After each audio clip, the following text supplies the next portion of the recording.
आपको एक दिन लगा कि आपको बिजनेस करना है या स्टार्टअप करना है और आप जो जो उसमें अपनी नौकरी छोड़ के वापस आ जाते हो, पर आपको ये नहीं पता कि आपको बिजनेस करना क्या है, तो आप क्या करोगे? मैं बात कर रहा हूँ अविराज और वरुण नाम के दो बंदों की, जो बॉस्टन कंपनी में काम करते थे। इनको लगा यार इंडिया जाके हमें खुद का कुछ काम करना है, तो ये अपनी जॉब छोड़ के इंडिया वापस आ जाते। पर इनको ये नहीं पता होता इनको जॉब करना क्या है। तो इंडिया आके इन्होंने एक सिनेमा बॉक्स नाम की कंपनी स्टार्ट करी। सिनेमा बॉक्स नाम बेसिकली एक बॉक्स था जो आप बसेस वगैरह में लगाते थे और आपको वहां मूवीज वगैरह देख सकते थे। बेसिकली एक सब्सक्रिप्शन बेसिस पे था कि आप वहां पर कोई नई मूवी आई है, मान लेते हैं कोई नई मूवी आई है, आपको वो मूवी देखनी है, तो आप उनको कुछ पैसे दोगे और आप वहां पे देख सकते हो। कुछ टाइम बाद इनकी मुलाकात होती है राघव नाम के एक बंदे से, जो बेसिकली टेक्निकल वाला बंदा था, उसको टेक्नोलॉजी की नॉलेज थी। वो वर्क कर रहा था एक एप्लीकेशन पे, बुगी। बुगी एक एप्लीकेशन थी जो जिससे आप ऑटो रिक्शा बुक कर सकते थे, जैसे ओला उबर के थ्रू आप कैब वगैरह बुक कर सकते हो, बुगी के थ्रू आप ऑटो रिक्शा बुक कर सकते थे। तो एक कॉमन फ्रेंड के थ्रू ये तीनों मिलते हैं और ये तीनों लग जाते हैं काम करने पे। पर कुछ टाइम बाद इनको रियलाइज होता है कि हम इस बिजनेस के थ्रू ज्यादा रेवेन्यू या ज्यादा प्रॉफिट जनरेट नहीं कर सकते, तो इन्होंने इस बिजनेस को बंद कर दिया। 6-7 महीने के अंदर अंदर कंपनी बंद। उसके बाद 10 लाख रुपए मिलाकर इन तीनों ने नई कंपनी स्टार्ट करी जिसका नाम था अर्बन क्लैब। ये बातें दिसंबर 2014 की, जब इन तीनों ने सोचा कि हम इस एप्लीकेशन पे काम करते हैं और ये एप्लीकेशन बनाने में लग गए। तो आइडिया बेसिकली इनका यही था कि ये एक सर्विस प्लेटफॉर्म बनाएंगे जहां पे आपको सारी सर्विस मिलेगी। आपको प्लम्बर चाहिए, आपको प्लम्बर मिलेगा, आपको कारपेंटर चाहिए, कारपेंटर मिलेगा, आपको मेकअप करवाना है, मेकअप आर्टिस्ट मिलेगा, फोटोग्राफर चाहिए, आपको फोटोग्राफर मिलेगा, आपको दाढ़ी करवानी है, बाल कटवानी है, आपको कुछ भी करवाना है, आपको सारी की सारी सर्विस मिलेगी इनके प्लेटफॉर्म पे। जब ये इंडिया वापस आया तो इन्होंने देखा ये सेक्टर बहुत ही अनऑर्गेनाइज्ड है और ये उसको ऑर्गेनाइज बनाने के वे में एक एप्लीकेशन बना दी इन्होंने। और इनका मॉडल सिंपल था, कमीशन बेसिस पे। लेकिन आप ये खुद सोचो कि आप एक प्लम्बर से या कारपेंटर से कितने पैसे ले लोगे, या कारपेंटर आपसे कितना ले लेगा, 300 400 500 ले लेगा। ये उनसे कितना ले लेते, 100 ले लेते। तो अल्टीमेटली इनका बिजनेस लॉस होता है क्योंकि रेवेन्यू ज्यादा जनरेट नहीं हो पाता। तो इन्होंने स्टार्टिंग में सिर्फ और सिर्फ एक्सपेंसिव सर्विसेज पे ध्यान दिया, जैसे शादी में फोटोग्राफी हो गई, आपको ऑफिस का डिजाइन इंटीरियर डिजाइनिंग करवाना है, आपको घर का करवाना है, आपको मेकअप करवाना है, ये सारी चीजों पे इन्होंने फोकस किया, जो कि बेसिकली 50,000 1 लाख रुपए से ऊपर की रेंज होती है।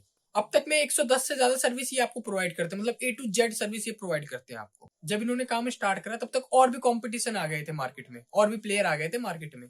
उसमें सबसे बड़ा प्लेयर था इनका हाउस जॉय, जो इनका सबसे बड़ा कॉम्पिटिटर था। ये एक ऐसी मार्केट थी जिसको अभी तक किसी ने टैप नहीं किया था। तो दिन पर दिन इनका कंपटीशन बढ़ता जा रहा था। तो इनको कंपटीशन से बचने के लिए इनको चाहिए थी फंडिंग। तो इनकी पहली सीड इन्वेस्टमेंट आती है SIAF, सैफ नाम की एक इन्वेस्टमेंट फर्म है, जो इनको प्रॉमिस करता है हम आपको $1 मिलियन देंगे। लेकिन पैसा हाथों हाथ नहीं आया, तो इनको पैसा आने में 4 से 5 महीने लग गए। तब तक इन्होंने 10 करोड़ की और फंडिंग का अरेंज कर लिया। उसके बाद आते हैं हाई इंडिविजुअल नेटवर्थ, जैसे स्नैपडील के CEO हो गए, और भी कंपनीज के CEO हो गए, वो सारे इनको पैसा देने लगे।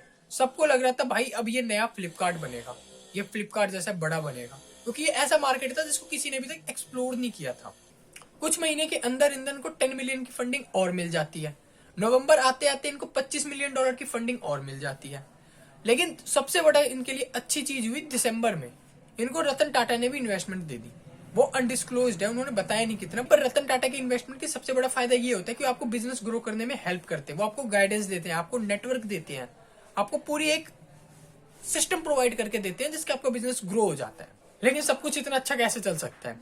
हाउस जॉय ने भी अमेजॉन इंडिया से 150 करोड़ की फंडिंग उठा ली। अगर हम कहें तो इनकी दोनों की बैकअप सेम थी लगभग, जितनी इन्वेस्टमेंट इनको मिल रही थी उतनी इन्वेस्टमेंट हाउस जॉय को मिल रही थी, तो दोनों की बैकअप सेम थी एकदम।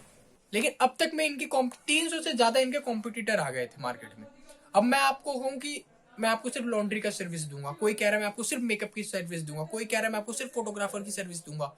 मतलब हर एक छोटी छोटी कैटेगरी बंदों ने पकड़ ली और उसको एक्सप्लोर करने लगे कि हम आपको सिर्फ इस चीज की देंगे, हम आपको सिर्फ इस चीज की देंगे।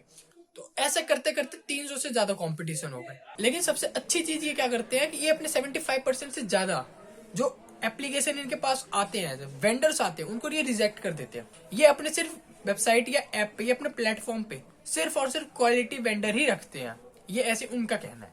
अभी तक में इनके इनके साथ 50,000 से ज्यादा वेंडर्स या इनके पार्टनर्स हैं, 2300 से ज्यादा की इनकी टीम है, और एक एवरेज अमाउंट जो इनका सेल होता है या इनका रेवेन्यू होता है वो 1100 से 1200 रुपए के बीच में होता है।